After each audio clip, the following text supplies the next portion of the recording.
দেশের মানুষের যে ভালোবাসা, বিশেষ করে জিয়া পরিবারের প্রতি, দেশনেত্রী বেগম খালেদা জিয়ার প্রতি, এবং আমাদের আন্দোলনের যে ফসল, আমাদের আন্দোলনের শ্রমের বিনিময়ে যে আমরা যেটা পেয়েছি, সেটা কিছু বিনিময় হয় না।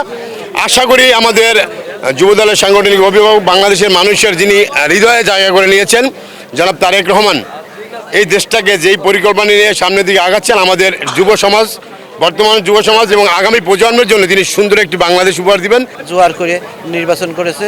আর আমাদের আসন ঝিনেদা শুল্ক এক বিগত সরকারের আমলে অ্যাটর্নি জেনারেল আসাদ সাহেব ছিল, তিনি ইস্তফা দিয়ে নির্বাচন করেছে বিপুল ভোটে। বাংলাদেশ সর্বপ্রথম আমাদের ঝিনেদা এক আসন থেকে রেজাল্ট ঘোষণা করা হয়েছে। যে বৈষম্য দূর করে আমরা যেন আবার সমভাবে ফিরে আসতে পারি বাংলাদেশের নাগরিক হিসাবে, আল্লাহ পাক যেন আমাদেরকে এই সংসদে আমাদেরকে দেশটাকে ভালো করে করার জন্য তৌফিক দান করে। তরুণ সমাজদের নিয়ে গঠিত যেই আজকে মন্ত্রিসভা হবে, আমরা তাদেরকে প্রত্যাশা যেন বাংলাদেশ সুন্দরভাবে চলে, যেন কোনো কিছুর বৈষম্য না থাকে, সবাই মিলেমিশে যেন বাংলাদেশ গড়ার জন্য প্রত্যয় ব্যক্ত করেছে, ওইটা যেন সুন্দরভাবে হয়, এটাই মনে করি। দীর্ঘ 18 বছর পর একটি সুস্থ নির্বাচনের মাধ্যমে সরকার গঠন হয়েছে।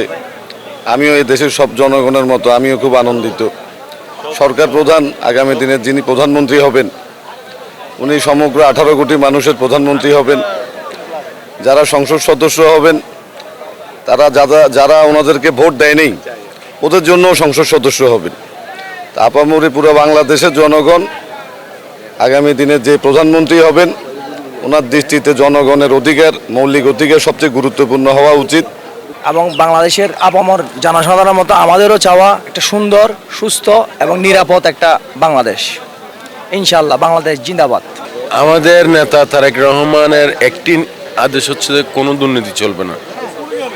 আর দ্বিতীয়ত আমাদের সাইদুল রহমান ভাই জয় হোক, উনি মন্ত্রী হয়েছেন, ওনার জন্য দোয়া করি। আমরা মানবিক বাংলাদেশ প্রত্যাশা করি। আমরা দুর্নীতিমুক্ত সমাজ প্রতিষ্ঠার জন্য এমন বাংলাদেশ প্রতিষ্ঠা করি, চেষ্টা করবে তারেক রহমান, বিএনপির চেয়ারম্যান। আজকে শপথ নেবে আমাদের প্রধানমন্ত্রী, বাংলাদেশের 35 বছর পরে পুরুষ প্রধানমন্ত্রী পেয়ে আমরাও খুশি, আনন্দিত। জুলাই আন্দোলন অব্যাহতর পর থেকে বাংলাদেশে একটা সুন্দর নির্বাচন, বাংলা স্বাধীনতার পরে মনে হয় 55 বছরে এই প্রথম দেখলাম, যে কারণে দেশের মানুষ স্বতঃস্ফূর্তভাবে আজকে জাতীয় সংসদ ভবনের আশেপাশে হাজার হাজার মানুষ ঘোরাফেরা করছে। অনেক আনন্দিত লাগছে, উল্লাসিত লাগছে।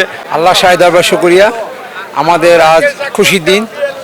আজ বাংলাদেশে একটি নতুন অধ্যায় হতে যাচ্ছে।